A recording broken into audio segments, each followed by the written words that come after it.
Buenos días, doctor. Ya se presentó las diapositivas.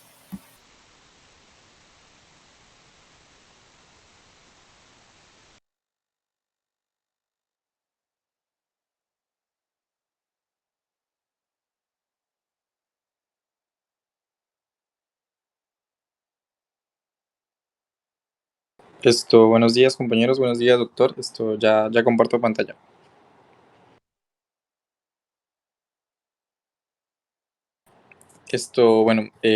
Voy a exponerles pues la sinusitis, la infección de los senos paranasales.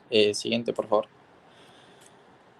Bueno, como tal, entonces podemos ver que la sinusitis es una inflamación de la mucosa que recubre uno o más de los senos paranasales. Entonces, los senos paranasales son expansiones de las fosas nasales de los huesos craneales que lo rodean.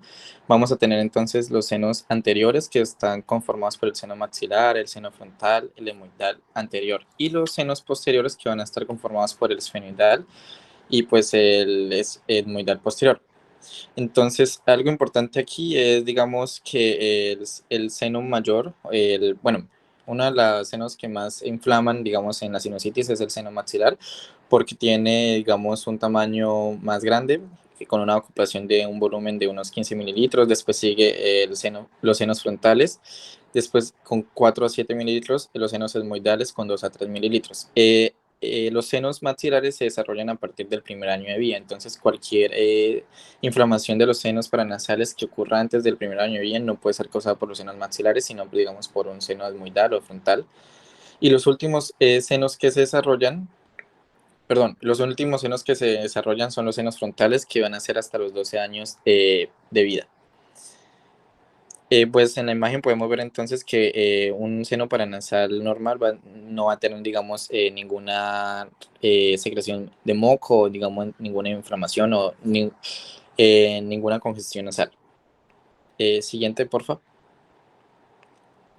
Bueno, aquí quería traer esta imagen porque, algo importante es que la mucosa de los senos paranasales está conformada por distintos componentes, ¿no? Entonces vamos a tener que está conformada por un epitelio, que este epitelio es cilíndrico ciliado estratificado y pues va a tener, digamos, también podemos encontrar tejido linfoide, tejido vascular y tejido nervioso. Esta mucosa está diseñada prácticamente para cumplir dos funciones. La primera es protección frente a algunos agentes externos y la otra es humidificación ante el aire inspirado. Entonces, en ocasiones hay, digamos, algunos factores tanto ambientales como factores, digamos, no sé, un traumatismo o gérmenes que pueden, digamos, desencadenar alguna inflamación o infección, digamos, en los senos paranasales. Y esto pues va a alterar, digamos, la función esencial de la mucosa de estos pues senos paranasales. ¿Y cómo lo va a detectar entonces digamos, el cuerpo? Entonces va a tener dos componentes. El primero es que a través de los nervios, a través del nervio trigémino, que este va a conectar a los nervios esmoidales, cuya, mediante un arco reflejo, digamos, va a llevar toda esa información aferente que tanto, digamos, algún cambio, digamos, en el comportamiento de la mucosa, puede ser también, digamos, un cambio en el dolor, cambio en la temperatura, pues entonces esto a través del sistema nervioso central va por medio de fibras que van a conectar, o sea, las fibras aferentes van a estar conectadas a través de los nervios hemorroidales que, digamos, van a llevar a los senos paranasales toda esta información. Y en la mucosa de estos senos paranasales, pues entonces vamos a tener que las fibras simpáticas van a activar la noradrenalina, que va a producir una vasoconstricción de las arterias de estos vasos sanguíneos. Y por medio de las fibras parasimpáticas, pues vamos a tener, digamos, una secreción de las glándulas que va a producir la hipersecreción y la acumulación de moco, digamos, en los senos paranasales.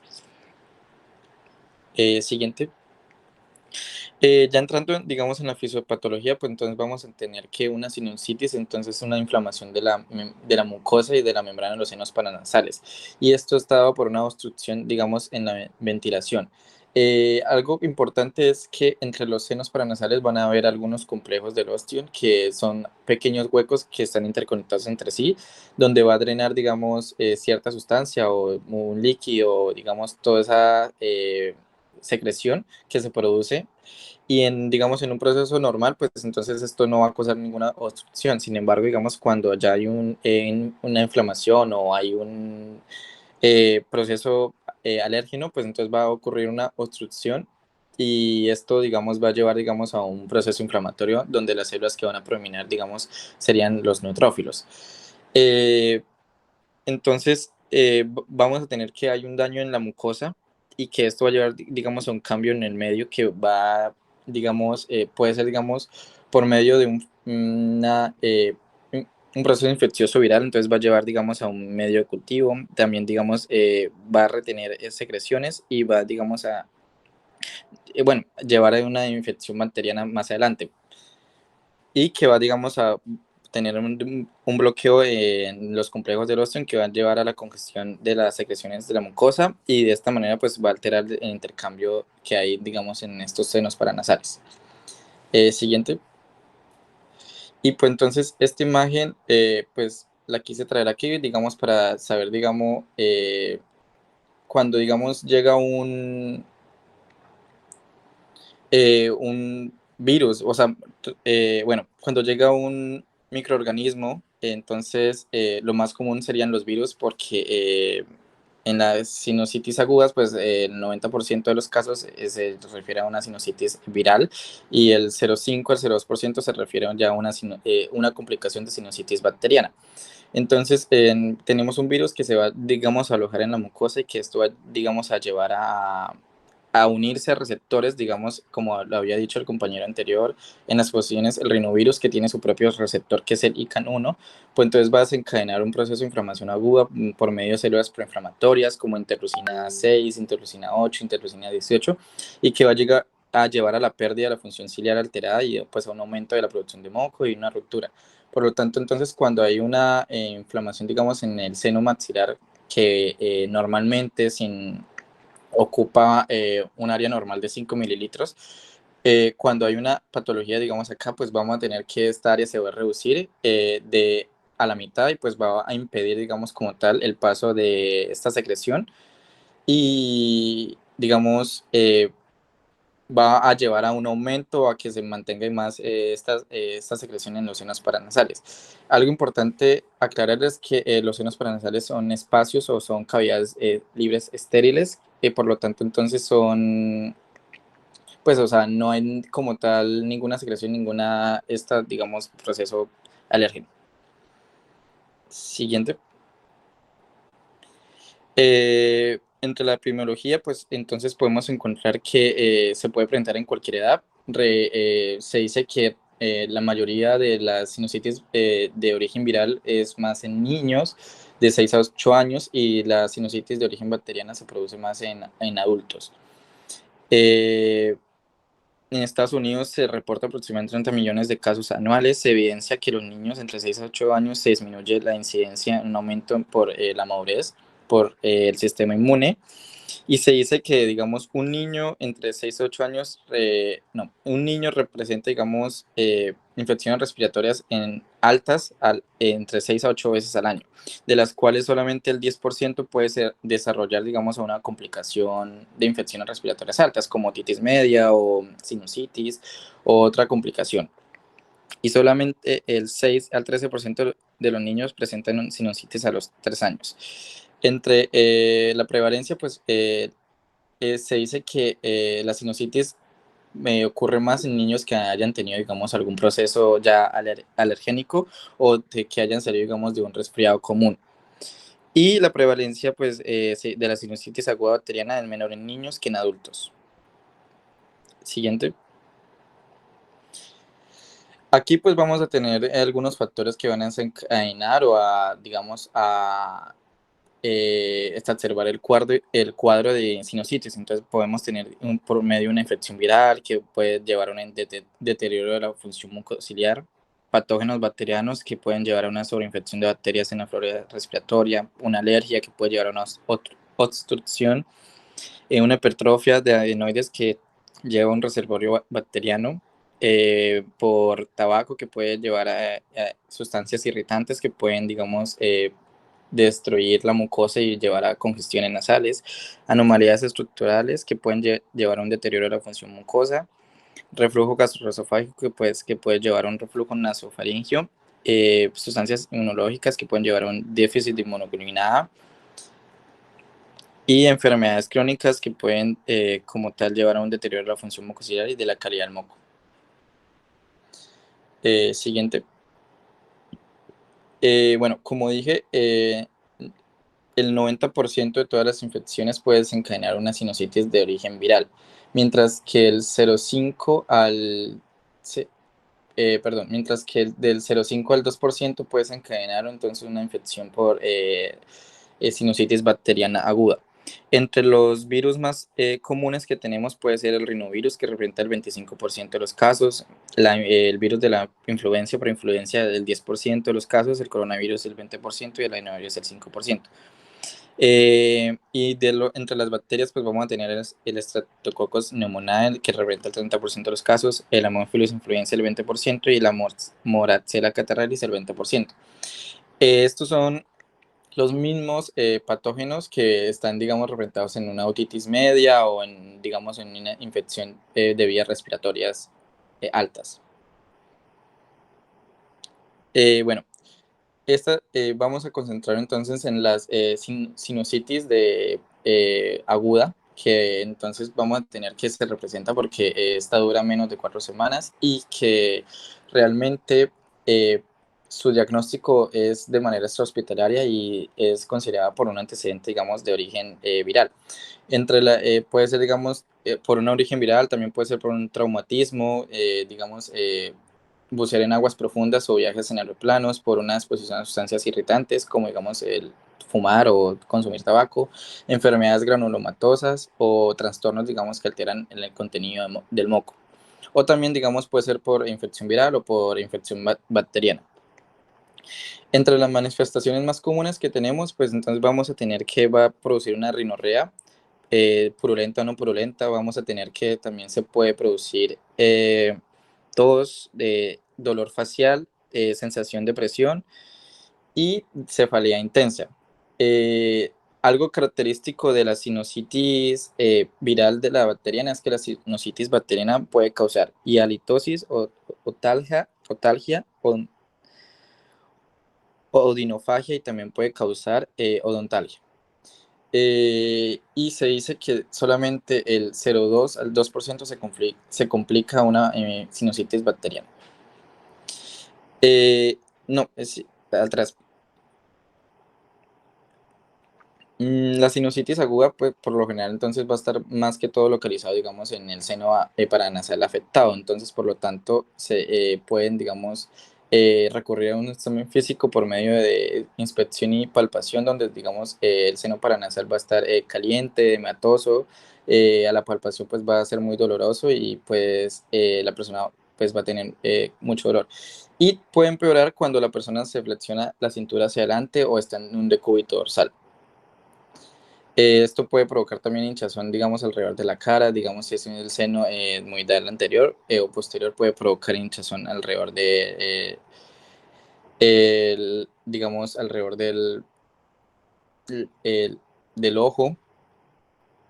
Y vamos a tener entonces que una de las complicaciones de la rinocetis agudas que puede ser causada también por un hongo, que es en este caso puede ser por el mucormicosis, que puede causar la mucormicosis, y que este hongo pues básicamente se va a propagar por toda la órbita y el seno cavernoso, provocando digamos como signos un signo que es la hinchazón y la celulitis orbitaria, y también produciendo la ptosis palpebral y la disminución de los movimientos extraoculares, porque va a estar afectado entonces los pares craneanos 5 y 7. Y bueno, siguiente. Entre las complicaciones clínicas de la sinusitis aguda viral o bacteriana, pues como dije, entonces el edema periorbital, alteraciones en la motilidad, puede también llevar a una alteración, digamos, en las meninges, produciendo alteraciones en el estado mental o convulsiones, cefalea intensa y síntomas de hipertensión endocraniana. Siguiente. Bueno, ya ahorita hablo del diagnóstico. Acá pues tenemos una escala de clasificación, entonces donde se van a cumplir 4 ítems. Entre ellos pues vamos a tener alteración del sueño, afectación de las actividades cotidianas, a la afectación del rendimiento laboral y síntomas mo- molestos. Se dice que es una sinusitis leve cuando no afecta ninguno de estos ítems, es moderada cuando afecta de 1 a 3 ítems y es grave cuando afecta los 4 ítems. Vamos a clasificar entonces en sinusitis aguda bacteriana inferior a 30 días, sinusitis subaguda de 30 a 90 días, una sinusitis aguda recurrente que dura menos de 30 días y está separado entre sí al menos de 10 días, sinusitis crónica que va a durar más de 90 días y sinusitis crónica con episodios de sinusitis aguda bacteriana que van a ser los pacientes que desarrollan nuevos síntomas. Siguiente. Pues en cuanto al diagnóstico, pues entonces es importante, como dije, entonces el 90% de las rinocerontes de aguda es de origen viral, por lo tanto,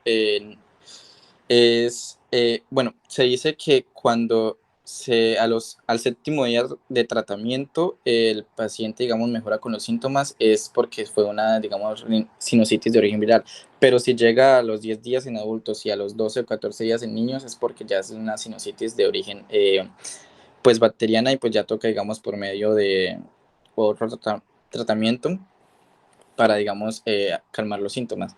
En este caso se recomienda, digamos, no hacer una tomografía computarizada si los síntomas mejoran si los síntomas mejoran al 10.º día. Si no mejoran, sí se recomienda hacer una tomografía computarizada y también se recomienda hacer una endoscopia, rinoscopia y un antibiogramas para, digamos, saber el cultivo y las pruebas de sensibilidad, digamos, frente a este antimicrobiano.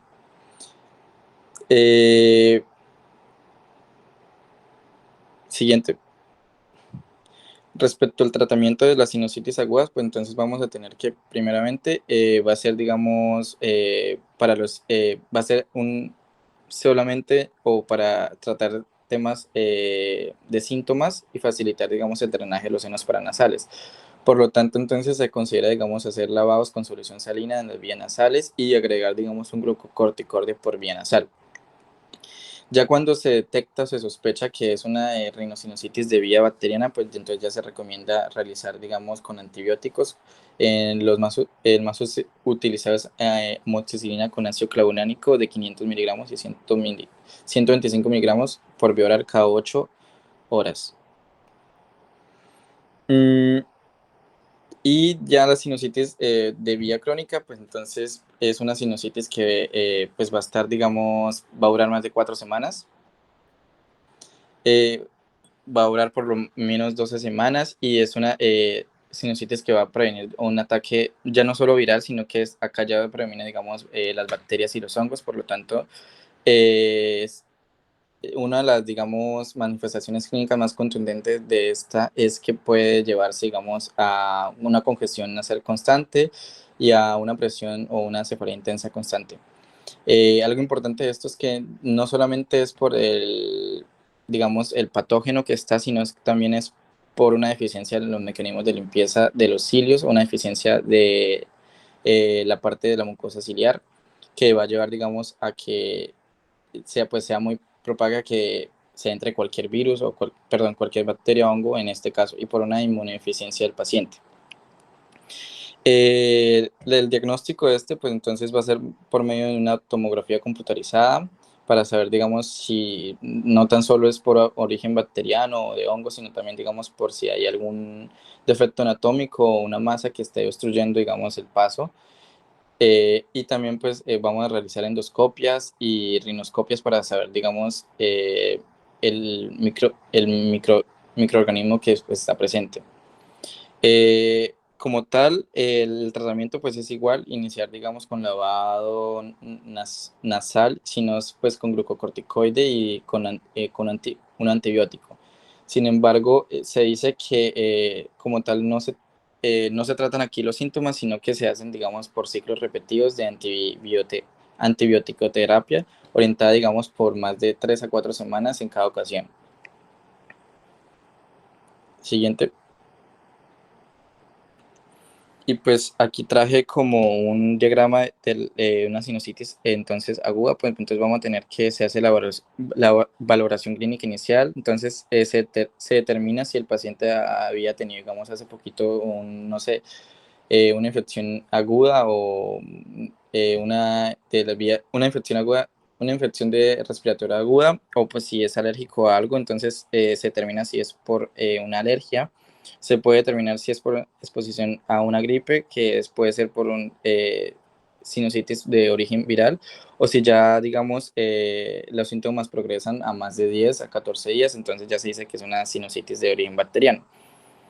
En cualquiera de los casos, pues se hace primero lavado nasal y después se utiliza glucocorticoides. En el caso que es de origen bacteriano, pues ya se inicia entonces con antibiótico y se evalúa entonces la respuesta de 48 a 72 horas. Si hay mejoría, pues se sigue el mismo tratamiento por 10 a 14 días. Y si no hay mejoría, se hace un cambio de antibiótico, se hace una evaluación de la respuesta al nuevo tratamiento y si hay mejoría, se sigue con este nuevo antibiótico por 10 a 14 horas y si no, se hace una derivación de la ORL.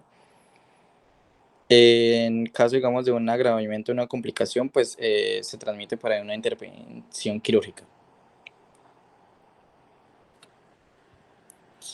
Y pues entonces este cuadro pues nos dice, digamos, algunos de los antibióticos recomendados por la Harrison, que nos dice que el tratamiento inicial debe ser, digamos, con amoxicilina y ácido clavulánico con 500 sobre 125 miligramos por vía oral cada 8 horas para una alergia a la penicilina con doxiciclina, una fluoroquinolona y una moxifloxacina. Y ya.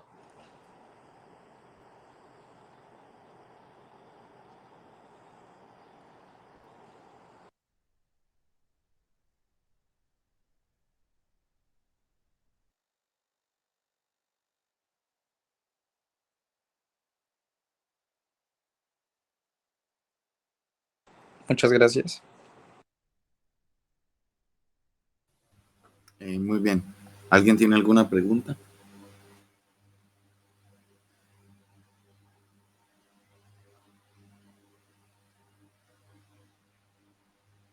Es que no me quedó claro lo de los días. O sea, ¿Cómo?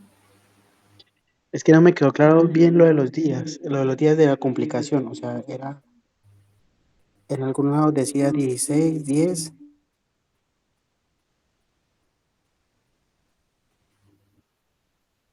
O sea, realmente se dice que, digamos, si los síntomas no han mejorado, digamos, al séptimo día, entonces ya se puede sospechar de que sea, digamos, una sinusitis aguda de causa o de origen bacteriana. En adultos se dice que al décimo día y en niños menores de 8 años se dice que de 12 a 14 días. Recuerden que en la mayoría de patologías que se presenten, sea infección de vías urinarias, sea enfermedad diarreica aguda, sea infección respiratoria aguda alta leve, tipo resfriado común, etcétera, cuando los síntomas superan más de 7 días se considera probable complicación. Y eso hace referencia sobre infección bacteriana. Obviamente lo que dice el compañero es cierto, se hace sospecha, pero si se toma un hemograma, ¿sí? Una paraclínica, y en el hemograma se evidencia que tiene una leucocitosis con desviación a la derecha, es decir, una respuesta viral, pues sigue siendo viral, ¿sí? Si hay una leucocitosis con una desviación a la izquierda, pues es una etiología bacteriana. ¿Existe en sinusitis gérmenes atípicos?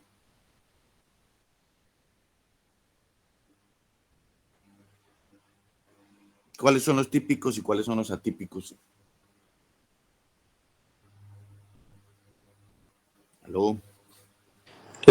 Los típicos, pues, el Streptococcus pneumoniae, el Moraxella catarrhalis y el Hemófilos.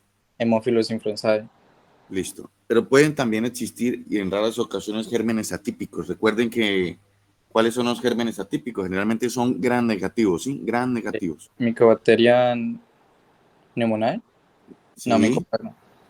Y el Cualquier germen atípico gram negativo son gram negativos. O sea, quería hacer énfasis eran que En la paraclínica de los pacientes que cursan con infección por gérmenes gram negativos, la paraclínica, los paraclínicos, sobre todo el hemograma, simula un cuadro viral, es decir, puede existir una leve leucopenia o una leucocitosis con linfocitosis. ¿Sí me entienden? Puede haber una pequeña trombocitopenia en los pacientes que tienen gérmenes atípicos, ¿sí? ¿Qué lo hace a uno sospechar de que es un germen atípico? Por la clínica, ¿sí? Por la persistencia, la no asociación con un cuadro viral previo, etcétera, ¿no? La edad del paciente, el inmunocompromiso. Bien. Profe, qué pena. O sea que los gérmenes atípicos provocan manifestaciones clínicas un poco diferentes a los típicos. Sí, las manifestaciones típicas, incluso no hemos hablado todavía de neumonía, ¿no? En las manifestaciones típicas existe leucocitosis con neutrofilia, ¿sí?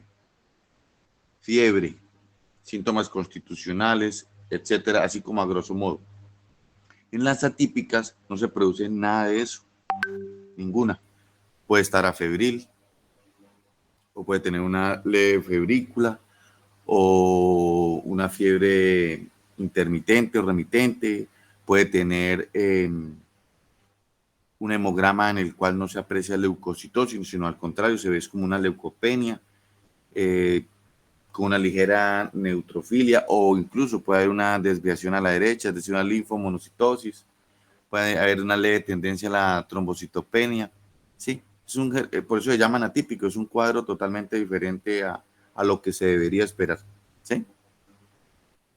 O sea que en esos casos, porque es que pues considero que de algún otro modo las manifestaciones clínicas siguen siendo como complicado para sospechar de un germen atípico. O sea, pues no sé, pienso que la única forma quizás de como que acertar del todo es haciendo ¿qué? Esto, hemograma. No, el hemograma no nos da un diagnóstico preciso, nos ayuda solamente a orientar, pero nosotros no solamente nos basamos en un hemograma, nos basamos en la clínica del paciente, nos basamos en la epidemiología, es decir, en la edad del paciente, el sexo del paciente, las comorbilidades, si existe o no inmunosupresión. Nos basamos en los paraclínicos, ahí sí en un hemograma o en otros paraclínicos utilizados para poder llegar a un diagnóstico, ¿sí me entiende? Una aproximación diagnóstica.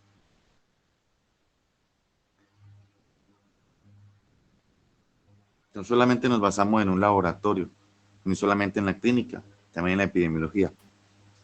Sí, sí, tiene razón, doctor. La epidemiología también es importante. Claro, Gracias. todos estos datos positivos que podamos tener de cada uno de los ítems anteriormente mencionados nos ayuda a orientar un diagnóstico.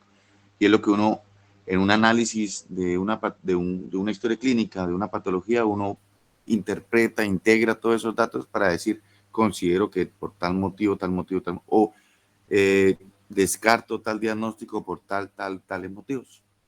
¿Sí? Si se dan cuenta, el compañero nombró en el manejo de la sinusitis amoxicilina más ácido clavulánico, entre otros, porque tiene cubrimiento para gram positivos, la amoxicilina, y el ácido clavulánico para gram negativos. Bien.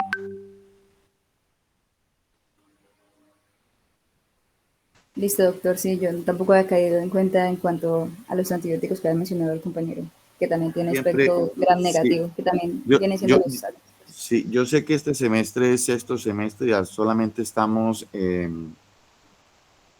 aprendiendo pues lo básico que nos exige la universidad es estructurar una historia clínica.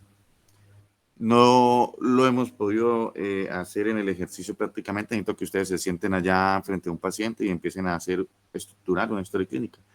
Pero en la medida que vamos viendo ciertos temas y ustedes se han dado cuenta en las consultas, uno va estructurando desde el momento que llega el paciente y se siente enfrente, haciéndole cierto tipo de preguntas, organizando su enfermedad actual, preguntando sus antecedentes, copiando solamente lo que es positivo. En el examen físico, copiando solamente lo que es positivo. En el análisis, integrando todos los datos anteriores.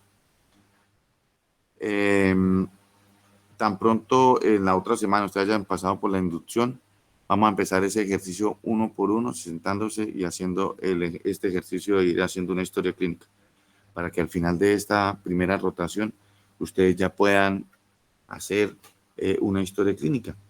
Incluso pueden llevar historias clínicas de las cuales yo ya he hecho y están guardadas en los computadores y las vayan revisando. O sea, ustedes en 5 minutos leen una historia clínica y la revisan. Leen otra. En la medida que vayan revisando varias, pues van aprendiendo a hacer historias clínicas, ¿sí?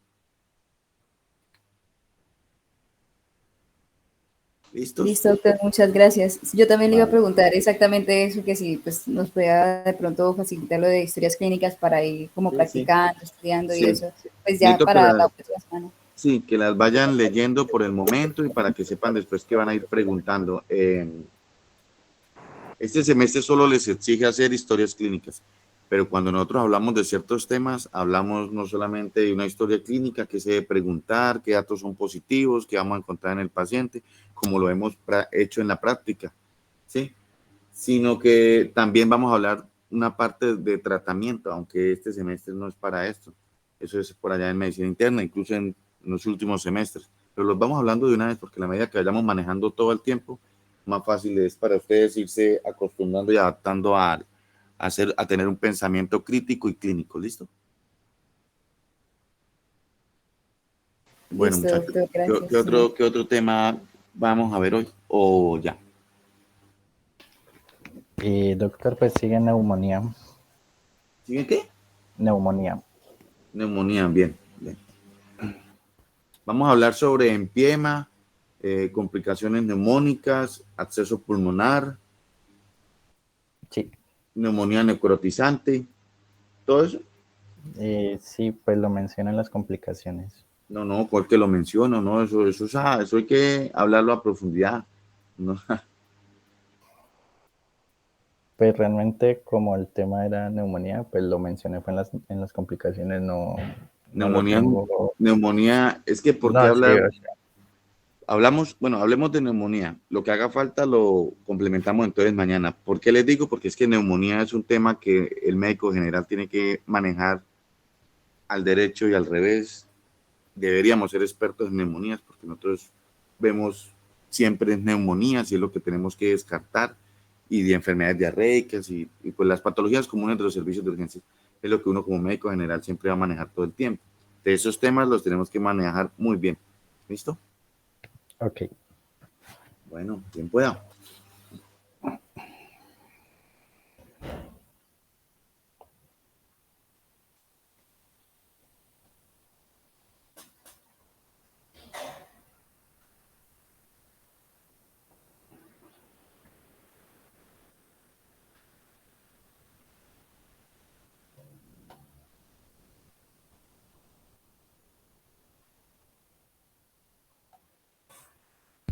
Bueno, escuchan y pueden observar la pantalla.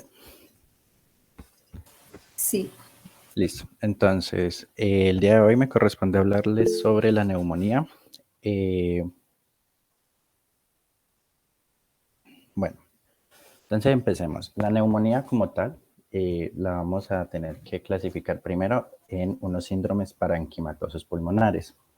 Estos síndromes parenquimatosos pulmonares los vamos a dividir en dos tipos de síndromes, que son los síndromes de condensación, que tienen cierta importancia, o sea, que este mismo nombre tiene cierta importancia en lo que, digamos, es la neumonía como tal, o lo que vamos a observar en los diferentes signos radiológicos, y los intersticiales, que no tienen nada que ver ahora mismo con la neumonía. Entonces, entre las causas que generan el síndrome de condensación tenemos lo que sería la neumonía, la atelectasia, los tumores y el infarto de pulmón.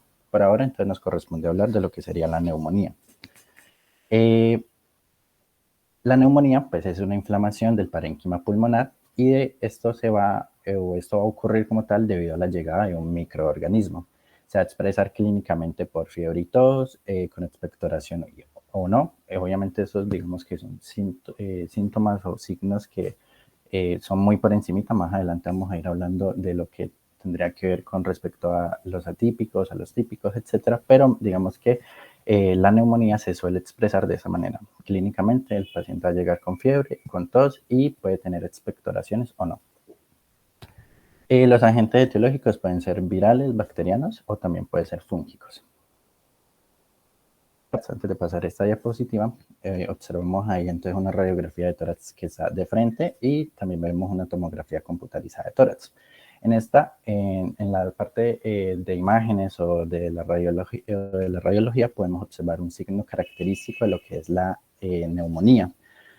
Este signo se llama broncograma y el broncograma aéreo se refiere a esa ocupación del espacio aéreo, o sea, digamos que los pulmones pues están llenos de aire, pero en la radiografía se va a observar una ocupación como tal de ese espacio aéreo por una condensación. Por eso mismo les mencionaba que el nombre del síndrome es importante porque justamente nos muestra en la parte radiológica lo que se va a observar. Se ve como tal un consolidado o un infiltrado de manera homogénea, que es como esa parte blanquecina que se observa en la radiografía del lado izquierdo. Esto entonces se conoce como consolidación pulmonar y esta a su vez, esa misma consolidación se va a interrumpir por, o sea, como que en su interior van a poder observar lo que son líneas oscuras. En las imágenes están señaladas por unas flechas negras y estas lineecitas negras corresponden a estructuras bronquiales que están llenas de aire como tal. Y bueno, con respecto entonces a la imagen de abajo que aparecen los alvéolos normales y los alvéolos ya con neumonía, es porque en la fisiopatología hay una extravasación, unos exudados y bueno, eso lo vamos a hablar en la fisiopatología. Entonces, la neumonía es la proliferación de microorganismos a nivel alveolar y la respuesta contra ellos por parte del hospedador. Tenemos que tener en cuenta que estos son síndromes parenquimatosos pulmonares, o sea que son síndromes que están ocupando el parénquima pulmonar. La fisiopatología en un primer momento se va a poder dar por una aspiración desde la orofaringe, o sea el microorganismo puede ingresar por aspiración del mismo hospedador, por propagación hematógena. Entonces, bueno, básicamente tener claro que la neumonía es dada por la proliferación de microorganismos a nivel alveolar y la respuesta inmunológica que el mismo hospedador hace con respecto a ese microorganismo es lo que me va a desencadenar toda la clínica del paciente. Durante el proceso inflamatorio del parénquima pulmonar, que es obviamente secundario a esa infección del microorganismo, se va a afectar lo que es la porción distal del tracto respiratorio, se va a generar infiltrados celulares inflamatorios, exudación en el espacio alveolar, que es lo que les mostraba en la imagen anterior, que van a ver como líquidos, van a ver secreciones dentro de los alvéolos, y eso se va a traducir en una alteración en ese intercambio gaseoso y una liberación de citocinas que van a llevar a la expresión de los diferentes signos y síntomas que el mismo paciente va a expresar a través de la clínica y a través de las imágenes radiológicas. Entonces, tenemos unos mecanismos de infección o por los cuales el patógeno puede llegar a las vías respiratorias inferiores, que se van a dar por aspiración desde la orofaringe, por la propagación hematógena y por la extensión contigua, o sea, porque hay infección en el espacio pleural o hay infección en el mediastino. El ser humano como tal tiene ciertos mecanismos de defensa. Tenemos entonces a través de la nariz lo que son las secreciones mucosas, tenemos el mismo epitelio que genera cierta defensa y tenemos la tos, tenemos el reflejo tusígeno que van a ayudar y a generar cierta eliminación de microorganismos y es lo que nos va a ayudar a de pronto defender antes de que el mismo microorganismo pueda llegar a las vías aéreas inferiores. Entonces, las manifestaciones clínicas de la neumonía son por la desencadenación, son porque hay una desencadenación de ciertos síntomas y ciertas respuestas inmunológicas a través de la inflamación.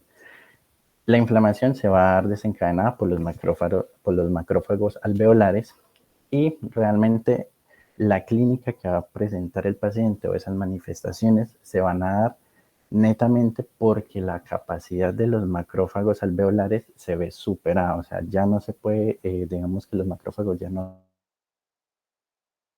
Y realmente la clínica no es porque haya muchísima proliferación del microorganismo, sino porque esa misma capacidad de fagocitar o de destruir al microorganismo ya se vio superada como tal. Entonces, la fisiopatología pues se basa en que va a haber liberación de algunas interleucinas, otros factores de la inflamación, Vamos a tener también liberación de factor estimulante de colonias y de granulocitos. Eso me va a llevar a una leucocitosis periférica, lo que obviamente en diferentes paraclínicos me puede generar me puede mostrar una leucocitosis por esa misma, porque hay liberación de leucocitosis, va a haber aumento de las secreciones purulentas, que era lo que les mostré en la imagen anterior, cuando hay secreciones dentro de los alveolos. Igualmente puede ocurrir que haya, que los macrófagos y los neutrófilos generen una fuga alveolo-capilar, y eso me va a llevar a que haya sintomatología o signos similares a los que se presentan en el síndrome de dificultad respiratoria aguda. Y la hemoptisis se va a dar también porque los pacientes con neumonía pueden llegar a presentar hemoptisis, que es presencia de sangre en el vómito, y se puede llegar a dar porque los eritrocitos cruzan la membrana alveolo-capilar. A nivel de epidemiología, entonces tenemos que internacionalmente la neumonía es responsable del 15% de todas las defunciones de menores de 5 años, que corresponde a aproximadamente 920.000 personas en 2015. Los agentes causantes más comunes de neumonía son en las bacterias el Streptococcus pneumoniae y la Haemophilus influenzae tipo B. En los virus tenemos lo que es el virus sincitial respiratorio y en los hongos el Pneumocystis jirovesi. A nivel de Colombia, como tal, tenemos que la mortalidad de la neumonía adquirida en la comunidad es de 13 por cada 100.000 habitantes al año y es responsable del 4% de egresos hospitalarios. Es cerca de 70.000 en todos los grupos etarios al año, o sea, incluyendo edad, razas, etc. También tenemos que tener en cuenta que es la sexta causa de mortalidad general y es la primera causa de mortalidad por enfermedades infecciosas en el mundo y en Colombia. Los grupos etarios con mayor riesgo a desarrollar neumonía grave son los menores de 5 años y los mayores de 65 años. De hecho, la edad de 65 años tiene que ver mucho con la parte diagnóstica, con una escala que fue creada. Más adelante la vamos a hablar. La incidencia de la neumonía adquirida en la comunidad o la NAC está entre 1 y 11 por 1.000 habitantes por año, es decir, cerca de 4 millones de casos, de nuevos casos cada año. Entonces tenemos los tipos de neumonía. La neumonía adquirida en la comunidad, que es esa que se obtuvo o se adquirió fuera del ámbito hospitalario. Cuando el paciente entonces va al hospital, ya debe de estar con la neumonía, porque hay como tal unos tiempos estipulados para saber si es neumonía adquirida en la comunidad o es neumonía nosocomial o adquirida intrahospitalariamente. En la comunidad, entonces, debe ser que sea menos de 48 horas desde el ingreso al hospital y después de 7 días desde el egreso. O sea, que después de 7 días de que el paciente salió, le dio neumonía, significa que es una neumonía adquirida en la comunidad. Y si le dio 2 días antes de que ingresara al hospital, igualmente es una neumonía adquirida en la comunidad. Y ya por otro lado tenemos la neumonía nosocomial, que es la que se obtiene como tal en el ámbito intrahospitalario.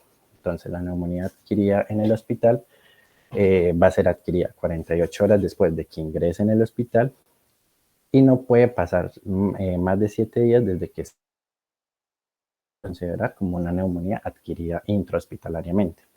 Y la neumonía también se puede asociar al ventilador, el ventilador que se le pone a los pacientes que tienen dificultad respiratoria.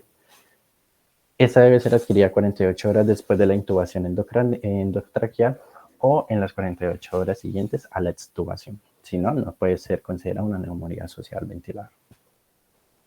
Las complicaciones, como lo mencionaba ahora el doctor, entonces tenemos el derrame pleural, los abscesos pulmonares y la sepsis. En el derrame pleural vamos a tener que los pacientes van a presentar un dolor de tipo pleurítico, una disminución de la movilización de secreciones, matidez a la percusión, ruidos respiratorios disminuidos, va a haber una disminución de la saturación de oxígeno y de los mayores patógenos que generan estas son Streptococcus pneumoniae y Staphylococcus aureus y el piógenes. En los abscesos pulmonares y en la neumonía necrosante tenemos que esa se presenta porque hay existencia de una patología de base en el paciente, o sea que el paciente puede estar inmunosuprimido, debe tener una cardiopatía o puede tener fibrosis quística. Y la sepsis, que es la infección de los pulmones, pues se va a propagar por todo el torrente sanguíneo y puede propagarse entonces rápidamente desde la circulación sanguínea hacia otros órganos y generalmente entonces lo que sería el shock séptico o la sepsis.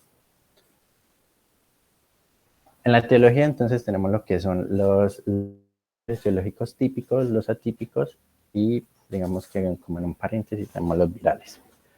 En los típicos entonces tenemos el neumococo con un 85%, la Haemophilus influenzae, el Staphylococcus aureus, el Streptococo del grupo A, el Cataralis y los anaerobios y los gram negativos. En los atípicos tenemos se me fue el nombre, perdón, el M. pneumoniae, la legionela. Y a nivel viral tenemos la influenza, el rinovirus, los adenovirus y los coronavirus.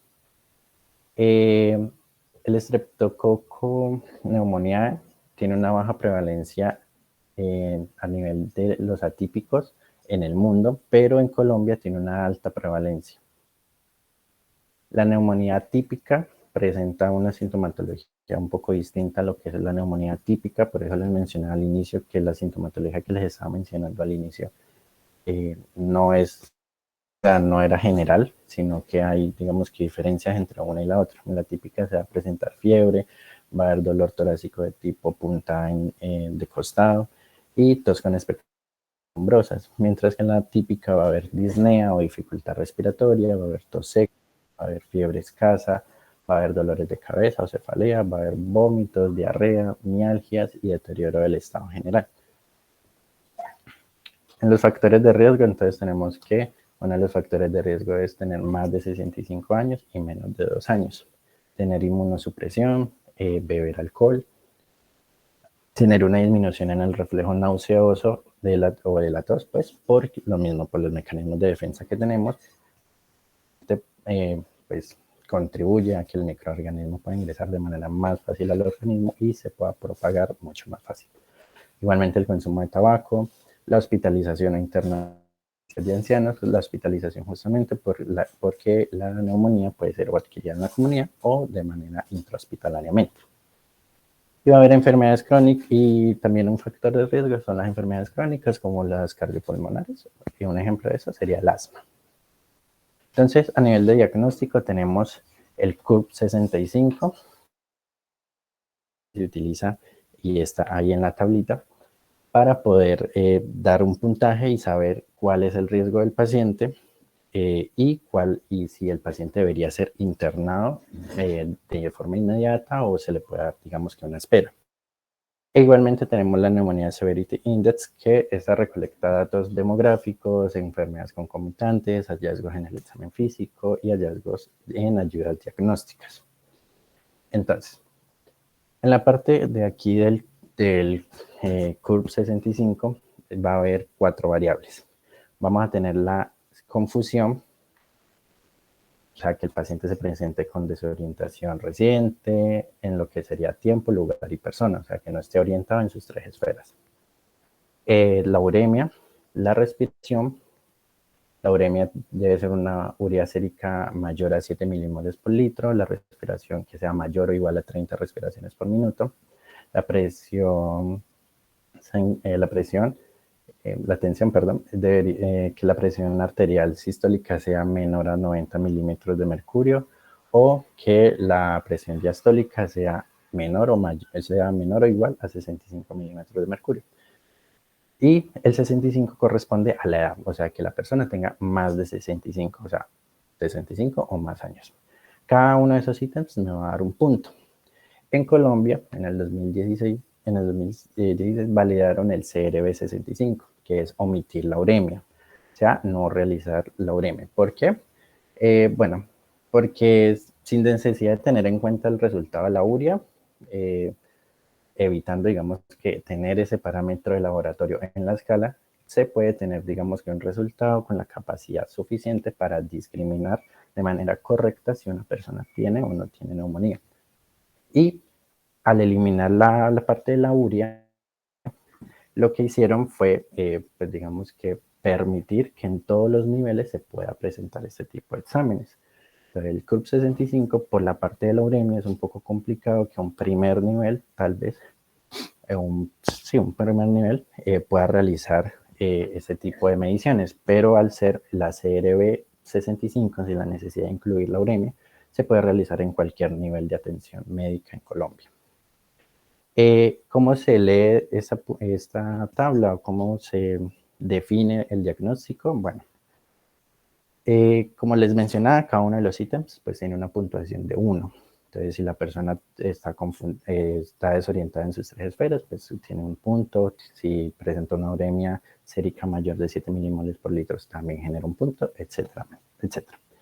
Si el paciente tiene de 0 a 1 punto, pues el riesgo de muerte es muy bajo y el paciente puede ser manejado de manera ambulatoria. Si el paciente tiene 2 puntos, el riesgo de muerte es intermedio y sí se necesita como tal un manejo intrahospitalario. Si tiene 3 puntos, el riesgo de muerte es elevado y el manejo debe ser un intrahospitalario. ¿Nos podrías, por favor, nombrar el porcentaje o el riesgo de mortalidad? ¿Ahí lo tienes descrito o no? Más adelante creo que sí, más adelante está en otra tabla, que tengo la parte de la desorientación y la parte de... Más adelante. Bueno, y si son 4 o 5 puntos, entonces el riesgo ya como tal es muy elevado y como tal la admisión a la UCI.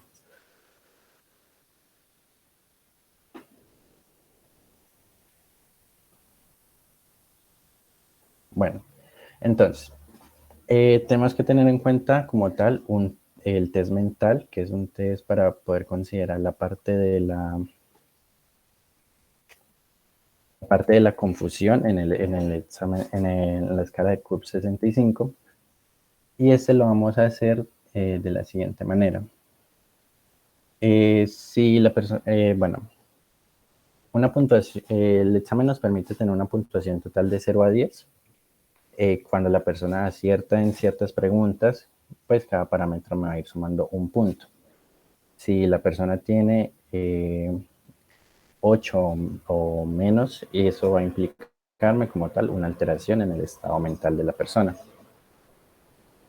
Ah, no, doctor, qué pena, no, lo del porcentaje no lo puse. O sea, sí lo vi, sí lo vi porque estoy leyendo el artículo de la revista Infection de aquí de Colombia, pero no lo puse, qué pena. Para mañana lo pondría. Bueno, y los criterios de la American Thoracic Society, pues me dicen que la presencia en el ingreso a la institución de un criterio mayor o de 3 o 9 criterios menores obliga a la internación del paciente a una unidad de cuidados intensivos, que es lo que mencionábamos aquí cuando decíamos que pues, el paciente va a presentar un riesgo de muerte elevada intrahospitalaria y se debe considerar el ingreso de ese paciente a una UCI. Entonces, los criterios mayores son la respiración mecánica asistida y el soporte vasopresor. Y los criterios menores son la frecuencia respiratoria mayor de 30 por minutos, la PAFI de menor de 200, los infiltrados multilobares, la confusión, una BUN de mayor a 20 miligramos por decilitro, una leucopenia menor a 4.000, una trombocitopenia menor a 100.000, una hipotermia de menos de 36 grados centígrados y una hipotensión que requiere alto aporte de líquidos. Entre los signos y síntomas, entonces tenemos que los pacientes van a llegar con tos y, como lo mencionábamos más anteriormente, puede ser productiva. Las expectoraciones van a ser herrumbrosas, como les mencionaba ahora, entonces eso va a depender de si es atípica o típica. Va a presentar disnea o dificultad respiratoria, taquipnea más tirajes, pleurítico en inspiración profunda, va a presentar fiebre, va a haber escalofríos y diaforesis, cefalea y mialgias y artralgias. En la neumonía en ocasiones se va a observar una fase que es la fase neumónica, que es que el paciente presenta un eritema malar y herpes labial. En el examen físico, pues lo que se busca es que el paciente tenga un aumento del frémito táctil y una matidez a la percusión. Eso, la matidez, lo que me va a dar a entender es que hay una consolidación en el pulmón. Va a haber una disminución en el frémito táctil y una matidez hídrica a la percusión. eso me va a decir que hay un derrame pleural. La pectoriloquía afona, o sea que es como un susurro, me va a dar a entender que hay una transmisión exagerada de la voz cuando el paciente susurra una palabra, y igualmente eso me va a decir que hay una condensación. Y el murmullo me va a dar a entender que hay un soplo tubárico. Los soplos tubáricos son ruidos sibilantes que producen el flujo del aire en los conductos bronquiales, y eso se va a ver en la auscultación del tórax. Vamos a tener 3 etapas. En una primera etapa va a haber va a comenzar la exudación alveolar por la infección, como lo veíamos en la primera imagen. Se auscultan estertores crepitantes, fundamentalmente al final de la inspiración, y no se movilizan con la tos. En la segunda etapa de la enfermedad, el parénquima pulmonar se ha condensado, corresponde al periodo anatomopatológico de hepatización, y se va a auscultar el soplo tubárico bronquial que mencionábamos ahora, que es ese ruido sibilante que se va a producir por el flujo de aire que se está movilizando a través de los conductos bronquiales. Y la tercera etapa, que es cuando ya comienza la resolución y se reabsorbe el exudado por la circulación y se elimina por la expectoración. Se vuelve a auscultar estertores crepitantes y desaparece lo que sería el soplo bronquial, y el parénquima vuelve a ventilarse, que es lo que ya oiríamos como tal un murmullo vesicular. En el tratamiento, entonces, primero tenemos este flujograma para ir entendiendo un poquito de cómo enlazar el CURB65 o el CRB65 con la parte terapéutica. Entonces, los pacientes que presentan NAC o neumonía adquirida en la comunidad, vamos a tener que hacerles entonces el CURB65 o el CRB65, y aparte de eso se le debe tomar la saturación de oxígeno.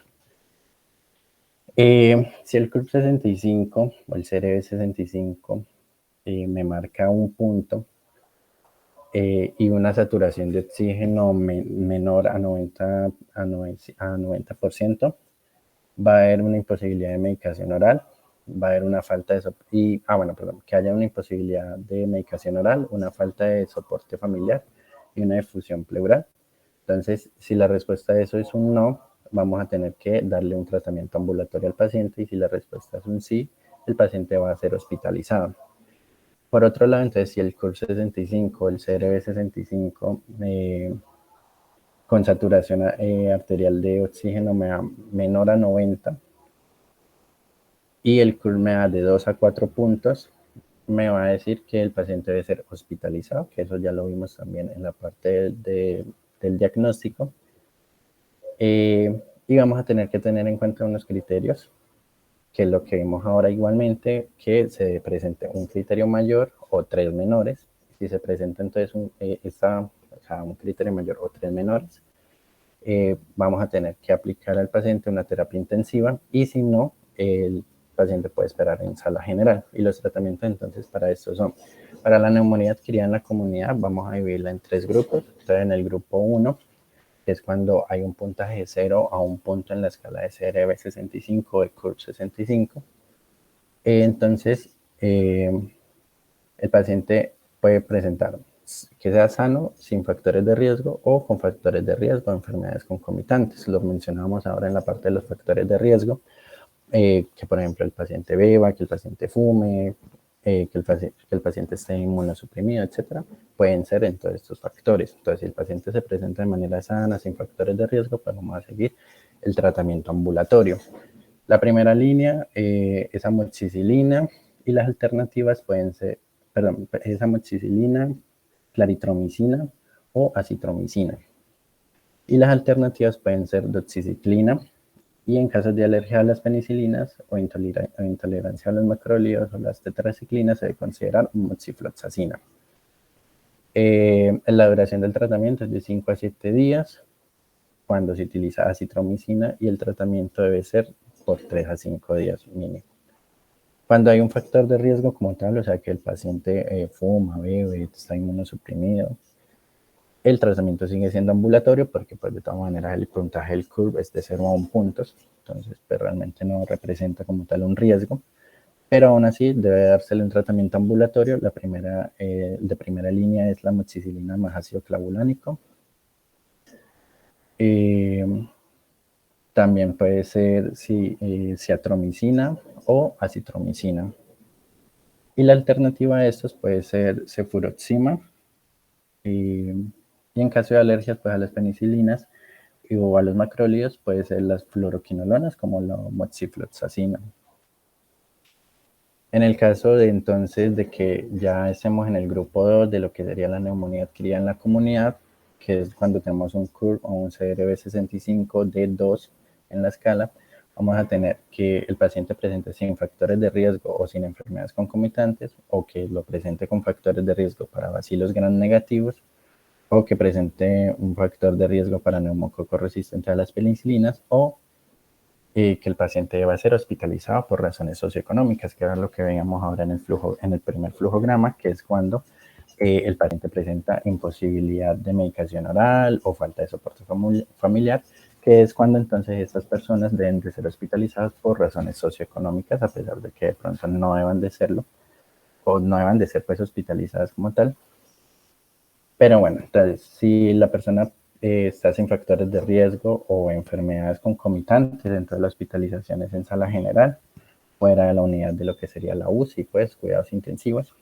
La primera línea es betalactámicos más macrólidos. La alternativa puede ser ampicilina. Y en pacientes la moxifloxacina. Cuando los pacientes tienen factores de riesgo a bacilos gram negativos, igualmente se hacen en hospitalización en sala general. La primera línea es ampicilina más sulbactam, y claritromicina. Y la alternativa puede ser cefuroxima más lo que sería claritromicina. Y en pacientes que sean alérgicos, entonces se utiliza quinolona como el moxifloxacino. O puede ser el levofloxacino.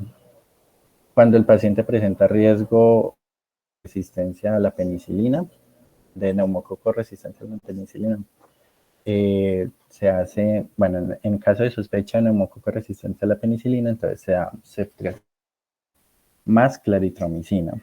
Y en pacientes alérgicos a las penicilinas se da quinolonas, que serían la moxifloxacina o levofloxacina.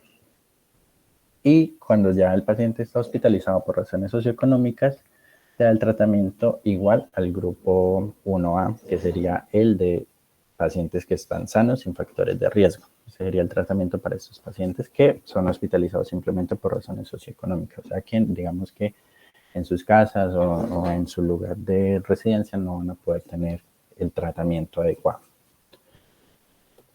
Y ya por último, entonces, tendríamos lo que es el tratamiento de la neumonía adquirida en la comunidad cuando el puntaje es de 3 o más en el CRB65 o hay varios criterios de la T y DSA para ingresar a unidades de cuidados intensivos, que eran los criterios que veíamos ahora. Entonces hay 3 variables. Puede ser que el paciente esté sin factores de riesgo para...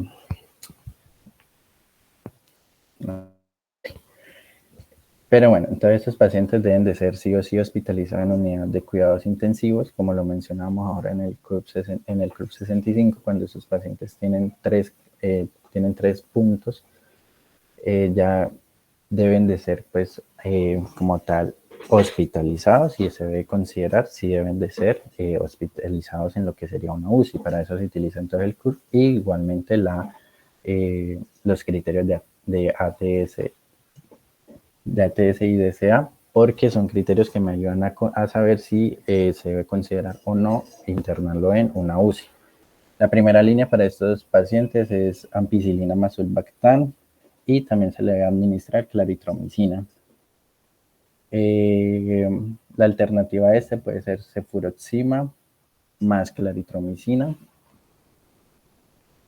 Y en pacientes alérgicos a las penicilinas, pues se le administra fluoroquinolonas, en este caso moxifloxacina o levofloxacina. Y también se le administra vancomicina. Cuando el paciente ya presenta el factor de riesgo Entonces, la primera línea es piperacilina más tazobactam y también se le administra claritromicina. Y en la alternativa es cefepime más claritromicina. Y cuando el paciente tiene factor de riesgo para estafilococcus aureus resistente a la meticilina, pues entonces la primera línea es ampicilina más sulbactam.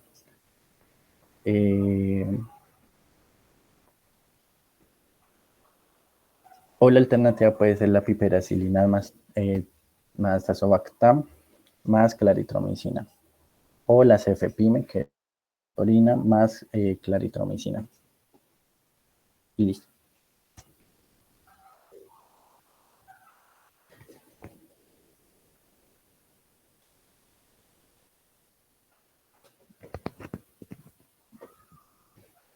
No sé si tengan alguna pregunta.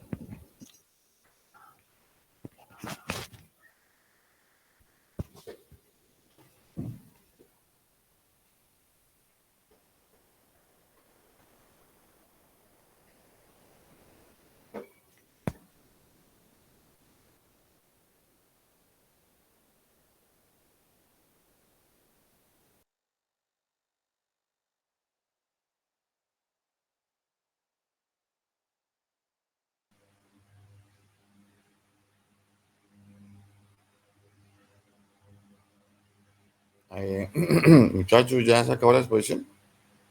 Sí, doctor. Ah, ok. ¿Tienen alguna pregunta?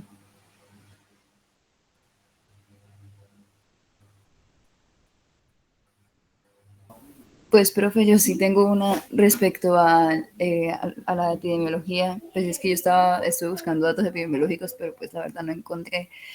Pues creo que se asocia más que todo a la neumonía, más que todo es de origen bacteriano, ¿no? O no sé, no estoy segura. Es que no encontré actualmente eso. Ah, ok.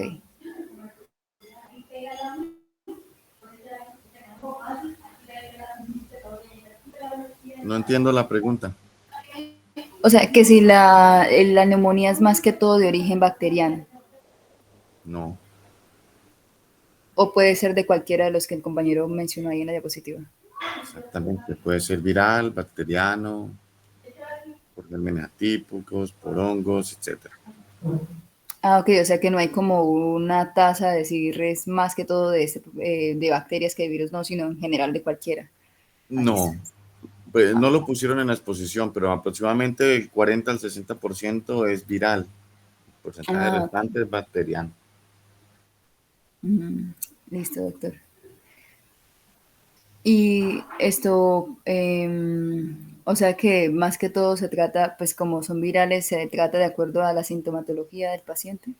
Exacto. Usted por eso encontramos algunos pacientes niños pequeñitos, que les toman, los demás compañeros les mandan a solicitar hemograma, les mandan a solicitar radiografía de tórax, y usted encuentra unos infiltrados intersticiales o incluso intersticios alveolares sin grandes consolidaciones, un hemograma que muestra una leucocitosis con una linfocitosis. El paciente está con rinorrea, congestión nasal, con tos, con movilización de secreciones. Pues un paciente que, pues dependiendo de la clínica, uno llega a la conclusión de que tienes un resfriado común, que hizo una complicación por una infección respiratoria aguda baja, leve, porque no está desaturado, no tiene signos de distrés respiratorio, no tiene dificultad respiratoria. Seguramente es una neumonía adquirida en la comunidad, pero de origen viral, asociado al mismo resfriado. ¿Listo? Ah, ok, doctor, pero por lo menos ahí se tiene también que hacer, pues, no sé, pienso, diagnóstico diferencial, por ejemplo, con la bronquiolitis, perdón, porque, Sí, pues, en parte hay síntomas también. que son muy similares entre ambos. Sí, exactamente, pero en la bronquiolitis la clínica predominante es el paciente sibilante, ¿no? Ah, ok, listo, doctor, gracias. Vale. ¿Alguien más tiene alguna pregunta?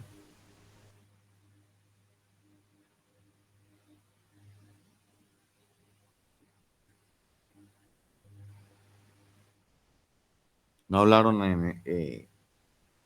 de abscesos pulmonares, de neumonía necrotizante por Staphylococcus aureus, de empiema. No, doctor, o sea, como le mencioné, solo los mencioné, pero entonces ya mañana hago énfasis en ellos. Sí, es que esos son Listo. temas que, pues, usted tiene razón, la neumonía, son complicaciones propias de la neumonía, pero son unos temitas que tenemos que hablar un poquito a profundidad de eso, ¿listo? No solamente Vale. describir cada uno, sino hablar un poquito más a profundidad de cada uno de ellos, ¿vale? Ok, claro que sí. Porque es que en la medida que lo sepamos y que sabemos que existe y que lo comentamos, podemos determinar si un paciente tiene alguna complicación de esas, ¿sí? Sí, listo. Vale. ¿Alguien más tiene alguna pregunta? ¿Hay algún otro tema para hoy?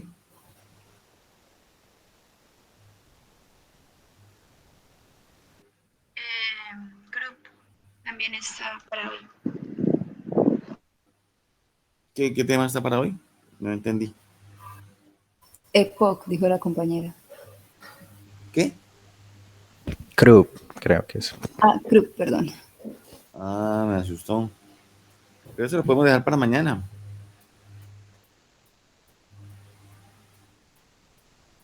Profe, entonces los temas para mañana sería terminar la parte de infecciones respiratorias y ya entraríamos a los otros temas. Sí, mañana hablaremos de CRUD y completar lo que faltó de Bronquiolitis. neumonía. Hablaremos de CRUD y bronquiolitis, creo que no hemos hablado. Sí. Ujú. Y Listo. pues nosotros estamos preparando también los temas para lo que son los exantemas, algo así en piel, los problemas en piel en niños. Bueno, Exantemas bueno, no, más que en la infancia. sí, señor, exacto, en la infancia. Ujú. Entonces, pues con ese tema seguiríamos o usted quiere que continuemos con otro tema en especial.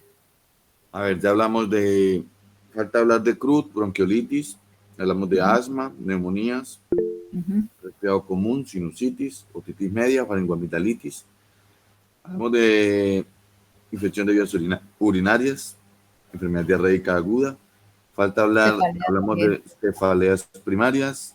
Falta hablar de infección de piel y tejidos blandos, enfermedades exantemáticas de la infancia, en dermatología, las lesiones primarias y secundarias. Y creo que empezamos con los temas propios de la rotación que dieron unos específicos, ¿no? Ah, sí, señor, sí. También esos temas. Bueno. Disculpa, doctor. En grupo, ¿qué me debo enfocar? Hay varias clasificaciones. Hay varias clasificaciones a usar, sí, pero por lo menos que usemos dos de las más comunes. ¿Cuáles conoces?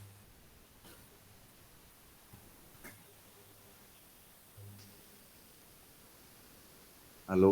La escala de Dawson y la evaluación sistemática de Wesley.